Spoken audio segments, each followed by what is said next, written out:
मूल पाठ को कथा हुन्छ प्राय 10:30 बजेदेखि लिएर 3 बजेसम्मको उता बेलुकी फेरि 7:30 बजेबाट 9:30 बजेसम्म टाइम चाहिँ हजुरहरूले दिनु होला समयमा। र यसरी हाम्रो कथा प्रारम्भ हुन्छ। बेलुकी जब हामीहरूको कथा समाप्त हुन्छ हामीहरू ज्ञानमालाको अनुष्ठान गर्छौँ। ज्ञानमाला अनुष्ठानमा हामीहरू विभिन्न पुरस्कारहरू प्रदान गर्छौँ जान्नको लागि, धेरै अरू ज्ञान थप्नको लागि। र हामी जो दिनभरिमा आज सुनेको कथाकै भोलि फेरि हामी प्रश्न सोध्न सक्छौँ। राधे राधे। त्यही कारणले गर्दा प्रश्न उत्तर रूपमा ध्यान दिनु होला र यो कथा पनि राम्ररी सुन्नु होला। जय राधे। बोले भक्तवत्सल भगवान की।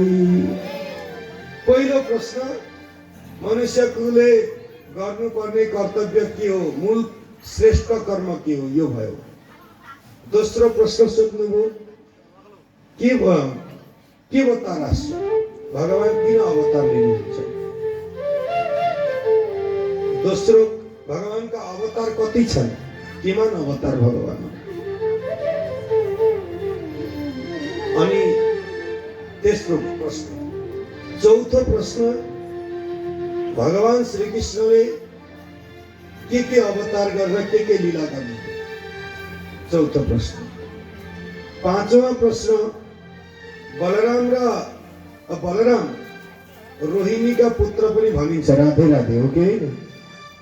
देवकीका पनि पुत्र हो। यो कसरी सम्भव भयो? शङ्काको कुरा भयो नि त।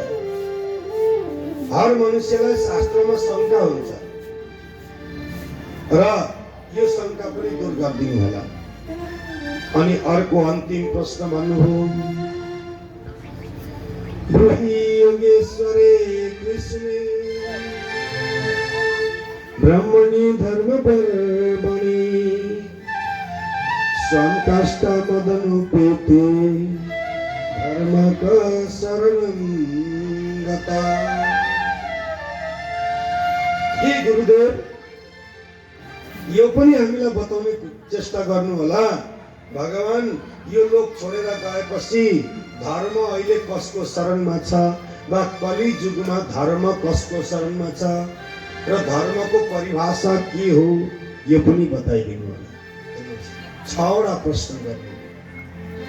अब त्यसको उत्तर अब सुतजी स्वामी दिनुहुन्छ। सुन्नु है, कति राम्रो सुन्दर उत्तर। कृष्ण भक्ति परम श्रेयम् शास्त्र सारस्त से बही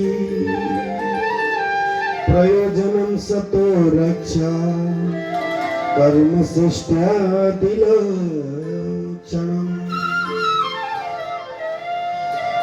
कृष्ण भक्ति परम श्रेयम। सुन्नु होला, कृष्ण भक्ति परम श्रेयम। भगवान कृष्ण को भक्ति नै हो श्रेय कर्म। আগতে প্রশ্ন কি করেছে, মনুষ্যর শ্রেয় কর্ম কি, শ্রেষ্ঠ কর্ম কি? শ্রেষ্ঠ কর্ম হল ভগবান কৃষ্ণর ভক্তি। রাধে রাধে। বুঝनुभयो नि? भगवानको भक्ति गर्नु नै श्रेष्ठ कर्म। चाहे कोही पनि मनुष्य होस्, कोही पनि मनुष्य होस्।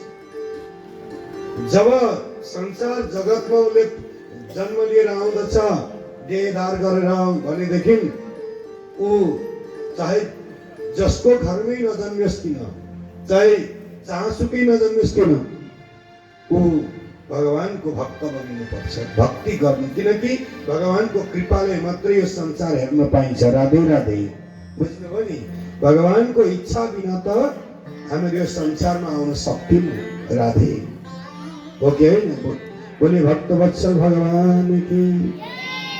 किनकि कसैका कहिले सन्तानै हुँदैन। सन्तान हुँदैन, मेरा छोराछोरी भएन भनेर रुन्छ। त भगवानले कृपा गर्नु भएन। हो कि होइन? राधे राधे। कसैका घरमा सम्पूर्ण सन्तान, पूर्व जन्मको हिसाबले उसलाई सन्तान प्रदान गरेको छ। त भगवानको इच्छा बिना केही हुँदो रहेछ? हुँदैन। भगवानको इच्छा बिना केही पनि हुँदैन। बोले आनन्द कंद भगवान की। किनभने भगवानले जस्तो इच्छा गर्नुहुन्छ त्यस्तै फल पाइँदछ। एउटा उदाहरण छ, बहुत सुन्दर कथा। एक बार के भयो, एउटी माताजीका कुनै सन्तान भएन, परिवारमा बहुत दुःख। उनीहरूले विभिन्न पूजा पाठ गरे, डक्टरलाई देखाए, केही सन्तान भएन। एक बार के भएछ, कहीँबाट सन्तान हातमा पुरै आइपुग्नु भएछ। आउनुभयो, बस्नुभयो, उनीहरूले खुब सत्कार गरे, पूजन अर्चन गरे, भोजन आदि गराए। हे देवी, के दुःख छ तिम्रो भन्दा मेरो सन्तान चाहिँ कृपा गर्नुहोस्। उनले भने ठिकै छ, हामी सन्तानको लागि गर्न तयारी छौँ। अब के गर्नुपर्छ भन्दा शिवजीको पूजा गर। 1 वर्ष तक शिवजीको नित्य पूजा गर। गाउँमा शिव मन्दिर त छन्, किनकि सबैभन्दा छिटो मन्दिर बनाउने नै हो शिव मन्दिर। राधे राधे। ओके, कहीँ पनि जानुहोस् शिव मन्दिर भइहाल्यो। हाम्रो विश्वास एउटा ढुङ्गो गाड्दाखेरि शिव मन्दिर भइहाल्यो। राधे राधे। अरू केही चाहिन्छ? शिवजी चाहिँ पनि बसिदिनुहुन्छ, केही पनि चाहिने। शिवजीलाई 1 लोटा पानी चढाउनु, एउटा बेलपत्र चढाउनु, प्रसन्न। आँसु त सुन्नु। उनले नित्य नियम बनाइछन्। 1 वर्ष उनीहरू के अलिक कन्जुस टाइपका। राधे राधे। कन्जुस हुन्छ नि, कृपण, लोभी भन्छन् अब हाम्रो भाषाले, होइन? त्यस्तै कन्जुस। खर्च त निकै हुन्छ त। अब सधैँ पूजा गर्नु पर्यो, दुध चढाउनु पर्यो, धूप बाती बाल्नु पर्यो, बाती पनि बाल्नु पर्यो, धूपकाठी बनाउनु पर्यो, अनि अब फलफुल पनि चढाउनु पर्यो, दक्षिणा पनि चढाउनु पर्यो। मन्दिरमा सबै जाँदा त एउटा खर्च छ। श्रीमानले भनेछन्, हे तेरिका, अब सन्तानको लागि गर्नुपर्छ। श्रीमती त्यही झन् कन्जुस। खर्च त गरौँ न, के छ र, भगवान्ले थोरै देख्नुहुन्छ। दुध 1 पोवा ल्याएर 1 लिटर बनाउँदा भोकै छ। राधे। दुधको समस्या सधैँ फल्नु। बजारमा गएपछि फलवालासँग भने एक काम गर, 1 पासी फल। सबैभन्दा सस्तो के छ भन्दा कुल। त पनि कुहिएका सोहेका गलेका हुन्छ नि, ललाट लुलुक परेका। राधे राधे। लिएर सधैँ 2-2 चढाउनु थाल्यो। धूपकाठी पनि 1 जोडीले कति दिन चल्छ चल्छ। बालो यसो घुमायो, पूजा गर, निभायो, एक ठाउँमा राखिहाल्यो। राधे राधे। त्यो पनि अब घिउ अलिकति दलो, यसो बालो राखिहाल्यो। पैसा त चल्ने, कहिले नचल्ने छँदैछन्। राधे राधे। भेला परे पूजा गर्दै जानु भयो। दुध त अब 1 पोवा दुध किन्दा काम चलिहाल्छ, 1 लिटर भइहाल्छ। बेलपात गाउँमा फ्रीमा पाइन्छ। के छ र, पूजा चलिरहेछ। नभन्दै शिवजीलाई के छ, शिवजीले त भक्ति गर्न आए, त हेर्नुहुन्न नि त दुध प्योर छ कि के छ। शिवजी प्रसन्न हुनुभयो। नभन्दै उनीहरूको मौका समयमा एउटा सन्तान भएछ, छोरो भयो। ठिकै छ, सिंह अलिक बढ्दै गयो, 5-6 महिना भयो। चटपट त गर्छ, तर बस्न पनि खोज्दैन। राधे राधे। 1 वर्ष भइसक्यो, लाला गुल्लु के छ र पनि, हड्डी नै नभए जस्तो नि त। हड्डी नभए जस्तो छ। गर्दै गर्दै कति दिन पार हुँदैछ। 3-4 वर्ष भयो, त्यस्तै छ। अब अरूको त 3-4 वर्ष स्कुल जान्छ। राधे राधे। आफ्नो त काखबाट हालिदियो।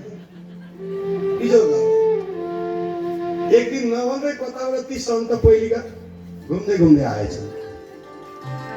सोधेछ, देखेर त उनले चिनिहाल्नु हो। दौडेर गएछन्, काखमा लिएर। हेर्नुहोस्, तपाईँले आशीर्वाद दिएकाले, तपाईँले भनेको हिसाबले मैले पूजा गरेँ। मैले त अब पूजा पनि गरेँ, सन्तान पनि भयो। तर हेर्नु न, हाम्रो छोरो त उठ्दा पनि उठ्दैन, यता पनि पल्टिँदैन, बस्दा पनि बस्दैन। के हो त्यो, हड्डी नै नभए जस्तो लाग्छ। सन्तानले यसो चिन्ता गर्नु भएको थियो। तिमीले के चढाउँथ्यौ शिवजीलाई भन्दा मैले सबै त चढाउँथेँ। कोल चढाउँछु भन्थेँ। अनि कोल चाहिँ कस्तो चढाउनु त?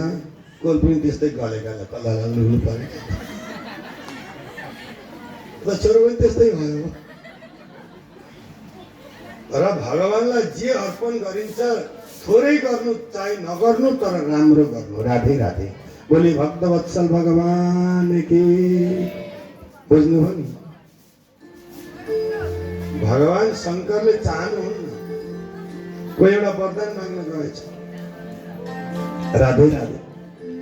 शिवजी त भस्म लाएर बस्नुहुँदैन हो कि? शिवजी भस्म लाएर जानुभयो। कोही गएर प्रार्थना गरौँ, प्रभु यसो हेर्दा शिवजीको शरीरमा त नि अब त्यो भस्म के को लाउनु थाहा छ? श्मशानको भस्म। तो शिवजीको शरीरैभरि श्मशानै मात्रै देखेछ उसले त नि। ओहो, सबै श्मशानको सबै श्मशान शरीर छ, मलाई के दिनु होला भनेर परै भागेर आएछ। तात्पर्य के हो? हामीले माग्दा हुने होइन, आफूले मागिराख्नु पर्दैन। भगवान जान्नुहुन्छ, हामीले केवल भक्ति गर्नुपर्छ। भगवानलाई थाहा छ, भगवानका त दिव्य दृष्टि छन् नि त। राधे राधे। भगवानले आफै जान्नुहुन्छ यसलाई के चाहिन्छ भन्ने। बोली आनन्द कन्द भगवान की। र भक्ति, मनुष्यको श्रेष्ठ कर्म के हो? भक्ति गर्नु। भक्ति गर्नु।